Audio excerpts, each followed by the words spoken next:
आज मैं आपको उनके बारे में बताने वाला हूँ। बीएसपी का उन पर कितना दबदबा है और कब उन पर दबदबा साथियों रहा।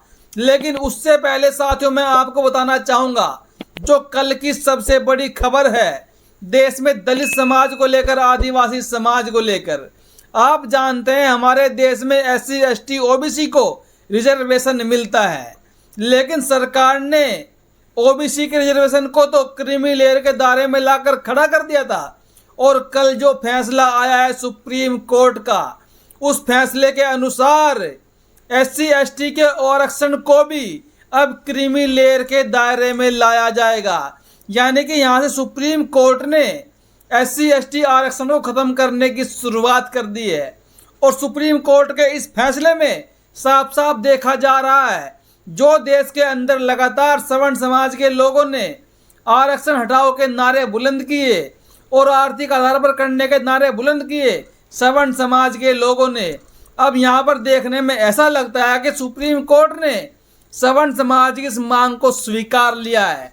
और अब सुप्रीम कोर्ट खुद आगे आया है कि SC ST OBC की तरक्की अब रोक देनी चाहिए।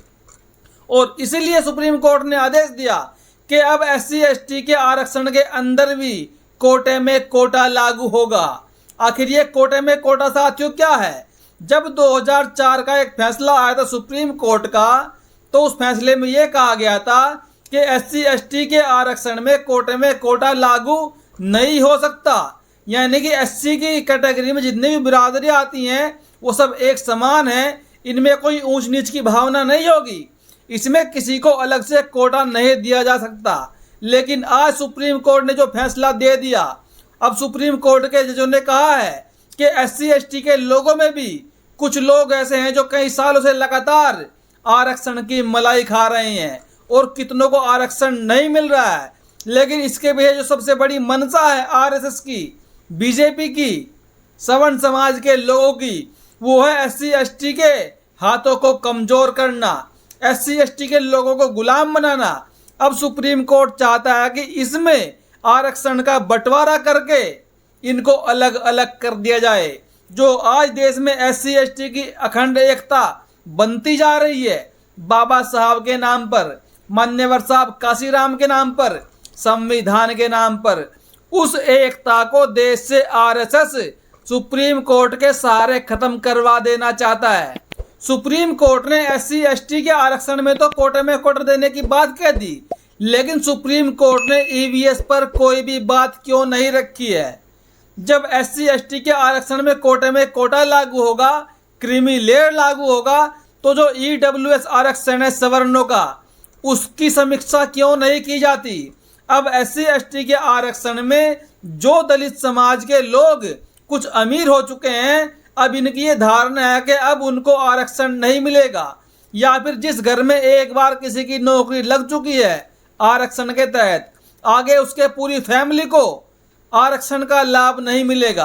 तो इससे सीधे सीधे देश से SC ST का आरक्षण खत्म हो जाएगा। अगर यहाँ पर ये सुप्रीम कोर्ट लेकर आया है कि एक बार आरक्षण मिलने के बाद आगे किसी को परिवार में नहीं मिलेगा, यानी कि सुप्रीम कोर्ट का ये मानना है कि अगर किसी को एक बार आरक्षण मिल गया तो वह पूरा परिवार अमीर हो गया। सपोज करिए अगर किसी के 2 बच्चे हैं और दोनों के दोनों गरीब रह गए, उनका गुजारा नहीं हो पाया, तो साथियों क्या उनको आरक्षण आगे नहीं देना पड़ेगा? देश के अंदर जातिवाद भी चरम सीमा पर है, चारों तरफ SC ST के ऊपर अत्याचार हो रहा है, तो आरक्षण को आप कैसे खत्म कर सकते हैं? अगर यही बात देखी जाए तो हमारे देश में सवर्ण समाज के लोग सबसे पहले सबसे ज्यादा अमीर थे, सारे के सारे जनरल कैटेगरी के लोग सर्व संपन्न थे, उनके पास संसाधन पैसा सब कुछ था। तो आज जब वो गरीब हो गए तो आप उनको आरक्षण क्यों दे रहे हो? वो तो पहले से ही अमीर है। यानी कि जो लोग अब कभी गरीब हो गए तो उनको आरक्षण दे रहे हो EVS के आधार पर। लेकिन अगर SC ST का व्यक्ति एक बार आरक्षण लेने के बाद भी गरीब हो जाएगा तो उसको फिर आरक्षण नहीं मिलेगा। और जिस तरह OBC के आरक्षण में क्रीमी लेयर लगा दिया गया है, कैपिंग लगा दी गई है, अब ऐसे ही SC ST के आरक्षण में भी कैपिंग लगाने की तैयारी सुप्रीम कोर्ट ने कर ली है। हालांकि सरकार के पास मौका है कि वो कोई नया कानून बनाकर ही सुप्रीम कोर्ट के आदेश को पलट सकता है, लेकिन ये सरकार बीजेपी की है। बीजेपी सरकार तो पहले से ही चाहती है कि देश से SC/ST का आरक्षण खत्म हो जाए। तो फिर ऐसे में अब साधु दलित समाज के लोगों ने चेतावनी दे दी है कि अगर सुप्रीम कोर्ट ने अपने इस फैसले को नहीं वापस लिया तो देश में एक बार फिर 2 अप्रैल के जैसा बड़ा आंदोलन देखने को मिलेगा। क्योंकि सुप्रीम कोर्ट की जो मंशा है साफ साफ वो दिख रही है कि वो देश से SC/ST के लोगों को तरक्की करने से रोकना चाहते हैं। क्योंकि जब तक देश के अंदर जातिवाद खत्म नहीं होगा, जब तक जाति खत्म नहीं होगी, तब तक आप आरक्षण को कैसे कमजोर कर सकते हैं। अगर आपको आरक्षण कमजोर करना है तो सबसे पहले वहां का करिए। कुछ लोगों का कहना है कि जो सुप्रीम कोर्ट के चीफ जस्टिस बनते हैं वहां पर वर्गीकरण करिए, पहले आप वहां पर बंटवारा करिए, वहां पर आप छटाई करिए कि वहां पर कितनी संख्या जजों की अब तक किस बिरादरी के लोगों की हुई है। आप उसको देखिए, उसका वर्गीकरण करिए, तब जाकर आप देश में SC/ST के आरक्षण की तरफ उंगली उठाकर देखना। और जो फैसला आया है मैं आपको वो भी साथियों पढ़ के सुना रहा हूँ। SC/ST कोटे में सब कैटेगराइजेशन को सुप्रीम कोर्ट ने ठहराया सही, अनुच्छेद 14 के तहत जायज।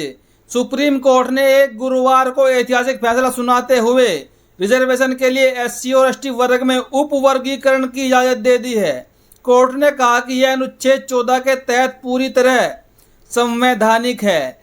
सुप्रीम कोर्ट ने एक ऐतिहासिक फैसला सुनाते हुए गुरुवार को आरक्षित अनुसूचित जातियों और अनुसूचित जनजातियों SC/ST को आरक्षण के लाभ के लिए पिछड़ेपन के आधार पर विभिन्न समूहों में उप वर्गीकृत को सही ठहराया।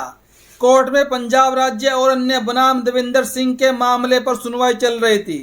मुख्य न्यायाधीश D.Y. चंद्रचूड़ की 7 जजों वाली संवैधानिक पीठ ने E.V. चिनैया बनाम आंध्र प्रदेश राज्य के 2005 के फैसले को खारिज कर दिया, जिसमें कहा गया था कि SC/ST का उप वर्गीकरण संविधान के अनुच्छेद 341 के खिलाफ है, जो राष्ट्रपति को SC/ST की सूची तैयार करने का अधिकार देता है।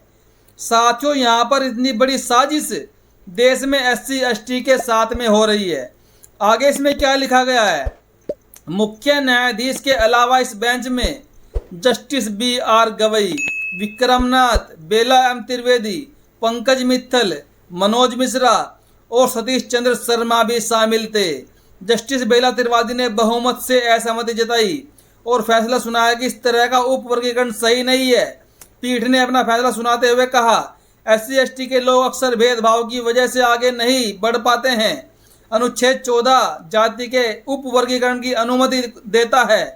कोर्ट को यह देखना चाहिए कि क्या सभी वर्ग समान हैं या किसी भी तरह से आगे नहीं बढ़ पाए वर्ग को आगे बांटा जा सकता है। इसके साथ ही कोर्ट ने पंजाब, तमिलनाडु और अन्य राज्यों में इस तरह के उप वर्गीकरण के लिए कानून की वैधता को बरकरार रखा है। साथ ही यहाँ पे आपने एक बार देखी कि जो संवैधानिक पीठ थी ये सुप्रीम कोर्ट की, इसमें 4 जज ब्राह्मण समाज से आते हैं, जिनमें एक है साथियों बेला M. त्रिवेदी, दूसरे पंकज मित्तल, तीसरे मनोज मिश्रा और चौथे सतीश चंद्र शर्मा। विक्रमनाथ की मैं जाति नहीं जानता हूं। साथियों, सबसे पहले सुप्रीम कोर्ट में जो आरक्षण है जजों की भर्ती में, जो यहाँ पर कॉलेजियन सिस्टम होता है, सबसे पहले उसका वर्गीकरण करना चाहिए। सबसे पहले यहाँ पर छटनी करनी चाहिए कि आखिरकार इस पद पर हमेशा ब्राह्मण समाज के जजों का ही वर्चस्व क्यों बना रहता है। इनकी पीठ में सबसे बराबर का अधिकार SC/ST को क्यों नहीं मिलता है, पिछड़े को क्यों नहीं मिलता है, और जनरल कैटेगरी में और भी ठाकुर समाज है, बनिया समाज है, उनको क्यों नहीं मिलता है। क्या सिर्फ ब्राह्मणों का ही दबदबा है सुप्रीम कोर्ट के ऊपर? सुप्रीम कोर्ट इसके ऊपर भी जरा ध्यान दे। क्या सिर्फ वो यही चाहते हैं जो RSS की मंशा है, जो जनरल कैटेगरी के लोगों की मंशा है कि देश में SC/ST का आरक्षण आर्थिक आधार पर हो, जाति आधार पर खत्म होना चाहिए?